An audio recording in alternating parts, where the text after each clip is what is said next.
जय श्री कृष्ण। श्री कृष्ण ने हमें ये बताया कि जितने भी नियत कर्म हैं उन नियत कर्मों का त्याग कभी नहीं करना चाहिए। और नियत कर्म उन्होंने बताए थे यज्ञ, दान और तप। तो वो यज्ञ, दान, तप का हमें सुचारू रूप से पालन करना है, ये श्री कृष्ण ने अभी तक बताया। क्योंकि ये नियत कर्म ही ऐसे कर्म हैं जो व्यक्ति के जीवन को उन्नत करने में उसकी सहायता करते हैं।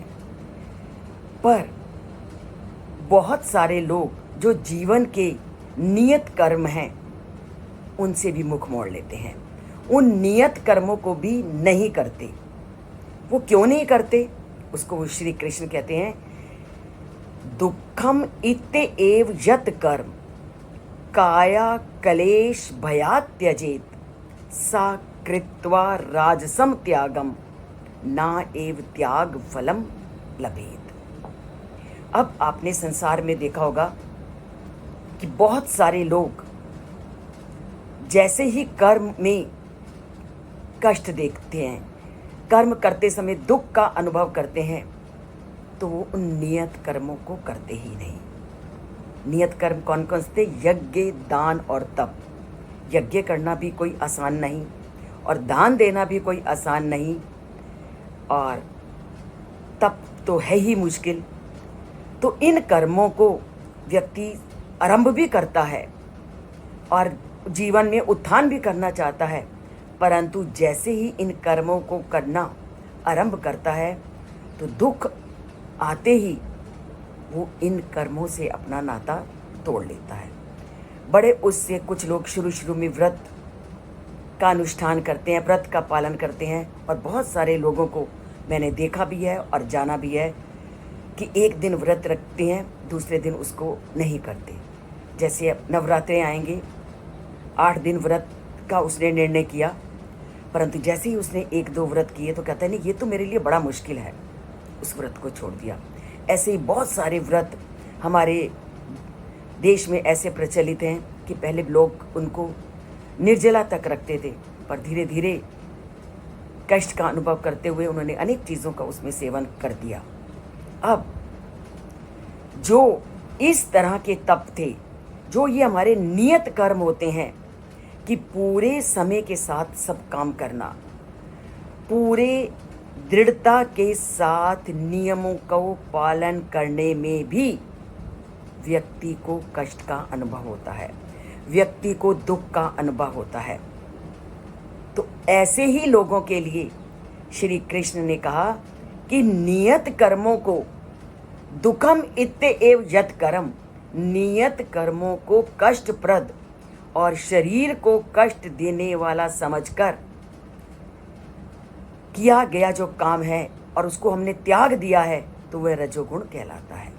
हमने काम को आरंभ किया, परंतु काम को करते समय हमने उस काम को कष्ट का अनुभव किया, या हमारे शरीर में हमें लगा कि दुख का अनुभव होता है, और हम उस काम को जब छोड़ देते हैं तो हमारे द्वारा वो कर्म रजोगुणी कहलाता है। सा कृत्वा राजसम त्यागम, और ऐसा त्याग कभी लाभदायक नहीं होता, और ऐसा त्याग कभी मानव को उन्नति की ओर नहीं ले जाता। कि अगर आपने दृढ़ता नियमों का पालन नहीं किया, ये सोचकर कि इससे मुझे शरीर को कष्ट हो रहा है, तो ऐसे कर्मों को अगर हमने छोड़ दिया है तो राजसी कर्म कहलाते हैं। तो जीवन की उन्नति करने का अर्थ है अपने उत्तरदायित्व को, अपने नियमों को आवश्यकता अनुसार बढ़ाने के स्थान पर त्याग करना नहीं है। हमें अपने कर्तव्यों का त्याग ना करके कर्तव्य को पालन करना है, अगर हमने जीवन में उन्नति प्रदान करनी है। पर बहुत सारे लोग दुखों से छुटकारा पाने की इच्छा के से पलायनवादी प्रवृत्ति का पालन करते हैं और अपने उत्तरदायित्वों को पूरा नहीं करते और कोई ना कोई बहाना बना करके वो जीवन निर्वाह का अर्थ को, जीवन को कभी भी कष्ट में बनाना नहीं चाहते। इसलिए वो पलायनवादी, अर्थात जो काम हमारा है उन कामों को ना करना क्या है, पलायनवादी प्रवृत्ति होता है। इसलिए वो क्या है, अक्षुब्ध रहते हैं, क्योंकि जब हमने कर्म नहीं किया तो लक्ष्य तक भी नहीं पहुंचेंगे, उस फल की प्राप्ति भी नहीं कर पाएंगे। तो वो कार्य जब हमने किया ही नहीं, फल नहीं मिला, तो जीवन भी हमारा क्या बन जाएगा, अशांतिपूर्ण। तो शांतिपूर्वक अगर जीवन जीना है तो अपने कर्तव्यों का, अपने जो नियमों का पालन करना ज़रूरी है। और नियमों का पालन नहीं किया, कर्तव्य को हमने बिना कारण बीच में छोड़ दिया, तो वो जो हमारा त्याग है वो रजोगुण त्याग कहलाता है। और गीता में तो श्री कृष्ण ने पूरे अध्याय में कर्म करने का उपदेश दिया है कि अपने कर्तव्य को अप्रिय और कष्टदायक समझते हुए उसके परिणाम को मत दे करके युद्ध से पलायन करना चाहते थे अर्जुन। और युद्ध करना अर्जुन का कर्तव्य था। श्री कृष्ण उसे, उसकी अज्ञानता को, उसकी दुर्बलता को दूर करने के लिए ही उसको बार बार कर्म की ओर प्रेरित करते थे। क्योंकि अगर हम अपने करणीय कार्य को नहीं करते, अपने कर्तव्य को नहीं करते, तो ये हमारी दुर्बलता होती है, ये हमारी अज्ञानता होती है।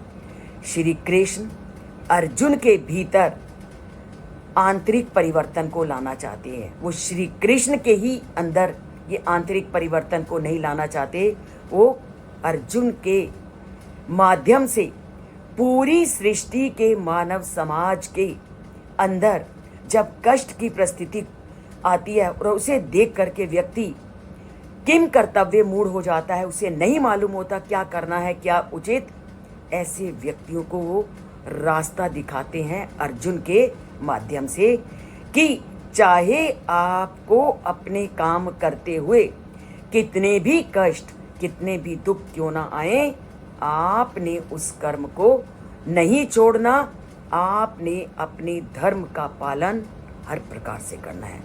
इसीलिए वे अर्जुन को कहते हैं तुम क्षत्रिय हो और तुम्हें क्षत्रिय धर्म का पालन करना है, इस युद्ध को करना है, चाहे इस युद्ध को करने में तुम्हें कितनी भी कठिनाई, कितने भी कष्ट और कितने भी दुखों का सामना क्यों ना करना पड़े।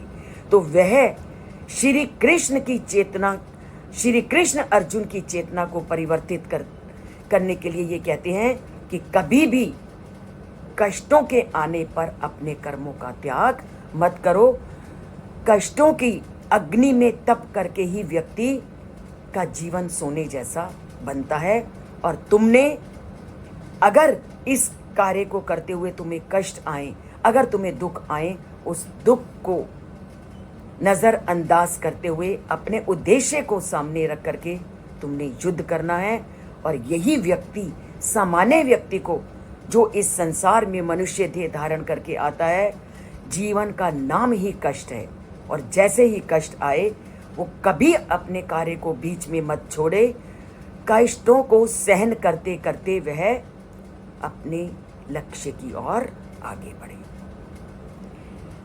तो क्या है श्री कृष्ण का मूल उद्देश्य? कि कर्म करोगे तो कष्ट आएंगे ही, कष्ट आएंगे तो उसको सहना भी है, उसको कष्टों को देखकर घबराना नहीं, और ना कष्टों को देख करके तुमने अपने कर्तव्य से मुख मोड़ना है।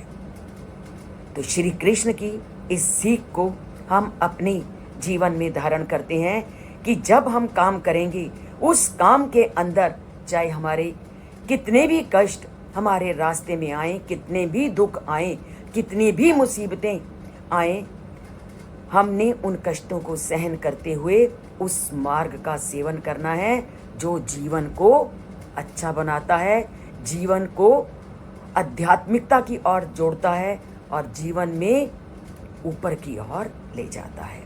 तो जीवन के मूल्यों को हमने पहचानना है और ये सोचना है कि अगर आज कष्ट है तो कष्ट से ही सुख की प्राप्ति होती है। सूरज को देखो, उदय सविता रक्ता रक्तश्चा अस्तमया संपत्तौ च विपत्तौ च महताम एक रूपता। सूरज जब सुबह उगता है लाल है, अस्त होता है लाल है, जबकि अस्त होना सूरज के दुख का स्थिति है, पर देखा उसकी लालिमा में कभी कमी नहीं होती। उसी तरह श्री कृष्ण कहते हैं कि जो महान लोग हैं, जो मेरे साथ जुड़ना है, चाहे उसको दुख मिले चाहे उसको सुख मिले, वो दोनों को समान दृष्टि से देखता है और दोनों को समान दृष्टि से देखते हुए वो अपने मार्ग से कभी विचलित नहीं होता। तो नहीं होंगे आज से अपने मार्ग से विचलित, चाहे हमें कितने भी कष्टों और दुखों का सामना क्यों ना करना पड़े। तो इसके लिए शक्ति चाहिए, दृढ़ता चाहिए और मन को मजबूत करना पड़ता है जब हम ऐसे दृढ़ निश्चय करते हैं। इसके लिए हमें रोज ऐसे मोटिवेशनल कथनों को सुनना पड़ता है और इसके लिए गीता से बढ़कर तो मोटिवेशनल प्रेरणा देने वाला कोई और ग्रंथ नहीं है। तो जुड़िए इस गीता से, क्योंकि ये चैनल पूरी तरह से आध्यात्मिक है और हर रोज़ हमें एक नई जीवन जीने की प्रेरणा देता है। तो जिसने सब्सक्राइब नहीं किया, जुड़िए और आध्यात्मिकता से अपना नाता जोड़िए और जय श्री कृष्ण बोलकर, लिखकर या लाइक करके अपने मनोभावों को भी उस आध्यात्मिकता की ओर पहुंचाइए। जय श्री कृष्ण।